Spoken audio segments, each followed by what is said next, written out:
জয় গুরু সকলকে। আজ আমরা চলে এসেছি নবদ্বীপের খেয়াঘাটে। এই ঘাটের কাছেই রয়েছে একটি সুপরিচিত মিষ্টান্ন ভাণ্ডার, যা আমাদের গুরু ভাইয়ের পরম প্রেমময় শ্রী শ্রী ঠাকুর অনুকূলচন্দ্রের একজন দীক্ষিত ভক্তের পরিচালিত দোকান। এখানে বিভিন্ন ধরনের সুস্বাদু মিষ্টি পাওয়া যায়, তবে এই দোকানের সবচেয়ে জনপ্রিয় আকর্ষণ হলো তাদের বিখ্যাত মিষ্টি দই। স্থানীয় মানুষ থেকে শুরু করে দূর দূরান্তের দর্শনার্থীরাও এই দইয়ের স্বাদের প্রশংসা করেন। তাই আমরাও ঠিক করলাম আজ এই বিখ্যাত দইয়ের স্বাদ অবশ্যই নেব। দোকানের ভেতরে ঠাকুরের ছবি দেখে খুবই আনন্দ লাগলো। এখানে ভেতরে দইয়ের পাতিল রেডি করা হচ্ছে, আর এখানে বিভিন্ন ধরনের মিষ্টি সাজানো আছে। আমরা সঙ্গে নিয়েছি গরম গরম রাধাবল্লভী সুস্বাদু মিষ্টি এবং সেই বিখ্যাত মিষ্টি দই। 100 গ্রামের ছোট মাটির পাতিলে পরিবেশন করা দইয়ের দাম মাত্র 30 টাকা। দাম যেমন সাশ্রয়ী, স্বাদও তেমনি অসাধারণ। সত্যি বলতে দইটি খেয়ে আমাদের এতটাই ভালো লেগেছে যে এমন স্বাদ আগে খুব কমই পেয়েছি। প্রতিটি চামচে ছিল খাঁটি দুধের ঘন স্বাদ আর এক অনন্য মাধুর্য। খাওয়া দাওয়া শেষ করে আমরা চলে এসেছি নবদ্বীপ ঘাটে। এখান থেকেই আমরা লঞ্চে করে গঙ্গা পার হয়ে মায়াপুরের পথে যাত্রা শুরু করব এবং দূর থেকে ইস্কন মন্দিরের মনোমুগ্ধকর দৃশ্য তোমাদের সঙ্গে ভাগ করে নেব।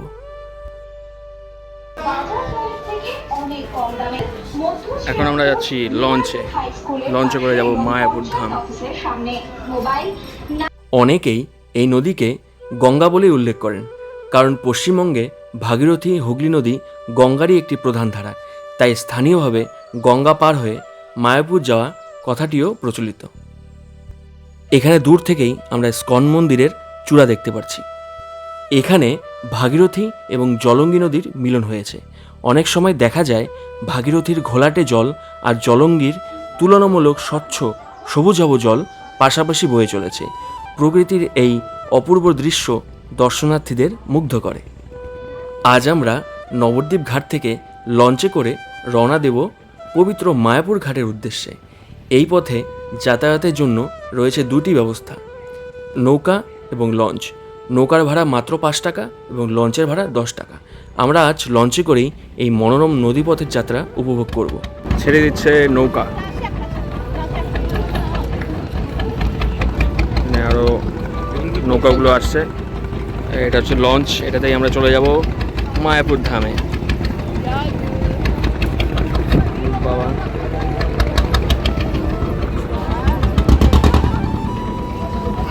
যদি কখনো নবদ্বীপে আসেন তাহলে এই ছোট্ট নদীপথের ভ্রমণটি অবশ্যই উপভোগ করবেন। খুব অল্প খরচে গঙ্গার বুকে এমন শান্ত, সুন্দর ও স্মরণীয় অভিজ্ঞতা আপনার মনকে আনন্দে ভরিয়ে দেবে। লঞ্চ থেকে সকল মানুষেরা নেমে যাওয়ার পরে আমরা উঠে যাব লঞ্চে।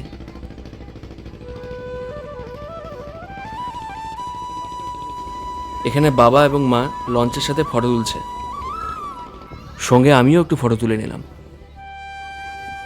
লঞ্চ প্রায় ফাঁকা হয়ে যাচ্ছে। এখন আমরা লঞ্চে উঠে যাব এবং নিজের নিজের জায়গায় বসে যাব। লঞ্চে কিন্তু অনেক বসার জায়গা ছিল। এখন আমরা আমাদের পছন্দের জায়গা খুঁজে নিয়ে বসে যাব। লঞ্চে আমরা প্রথম দিকে উঠেছি বলে এত ফাঁকা জায়গা ছিল, আমরা বুঝতে পারছিলাম না কোথায় বসবো। সামনে বসবো না পিছনে বসবো না মিডিলে বসবো। তারপর একটি পছন্দের ভালো জায়গা দেখে আমরা বসলাম এবং আমি এখানে ভিডিও করতে লাগলাম। সো ফাইনালি আমরা তিনজনে একসঙ্গে এক জায়গায় বসলাম। এই মুহূর্তে আমাদের লঞ্চ ছেড়ে দিয়েছে। এদিকে আমাদের লঞ্চও ছেড়ে দিল, ওদিকে একটি নৌকাও ছেড়ে দিয়েছে। তবে নৌকার থেকে লঞ্চে যাওয়া বেশি মজাদার।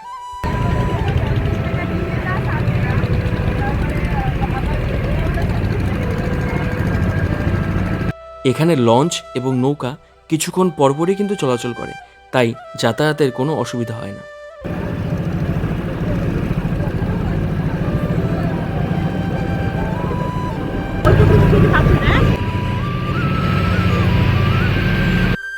এখানে যারা যারা উঠেছিল সবাই কিন্তু আনন্দ উপভোগ করছিল। আমার চোখে পড়ল উত্তরবঙ্গ থেকেও কিন্তু অনেক ভক্তরা এই লঞ্চে উঠেছিল মায়াপুর যাওয়ার উদ্দেশ্যে। লঞ্চ থেকেই দূরে চোখে পড়ছে মায়াপুরের সেই বিশাল এবং দৃষ্টিনন্দন ইস্কন মন্দিরের চূড়া। দূর থেকে মন্দিরের চূড়া দেখা মাত্রই মন ভরে যায় এক অপূর্ব অনুভূতিতে। গঙ্গার বুকে বইতে থাকা শীতল বাতাস, চারপাশের মনোমুগ্ধকর প্রাকৃতিক সৌন্দর্য এবং ধীরে ধীরে মায়াপুরের দিকে এগিয়ে যাওয়ার আনন্দ, সব মিলিয়ে এই যাত্রা সত্যিই ভাষায় প্রকাশ করার মতো নয়।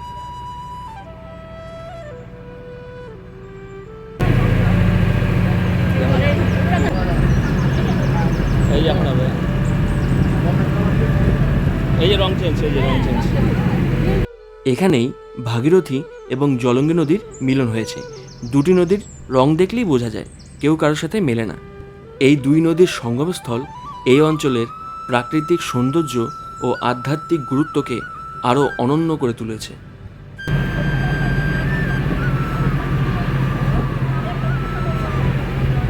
এখানে একটি ছোট নৌকা যাচ্ছে। এই নৌকাটি মাছ ধরার কাজে ব্যবহার করা হয়।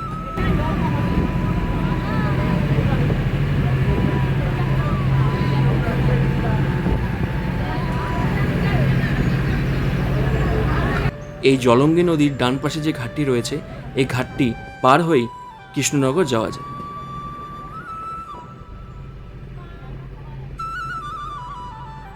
লঞ্চে এত সুন্দর হাওয়া বইছে, মনে হচ্ছে লঞ্চে করে আরও 2-3 পাক ঘুরে আসি। সো আমরা ঘাটের কাছাকাছি চলে এসেছি, আর 1-2 মিনিটের মধ্যে আমরা নেমে পড়ব। নবদ্বীপ ঘাট থেকে মায়াপুর ঘাটে আসতে সময় কিন্তু বেশি লাগে না, মাত্র 10 থেকে 12 মিনিট সময় লাগে।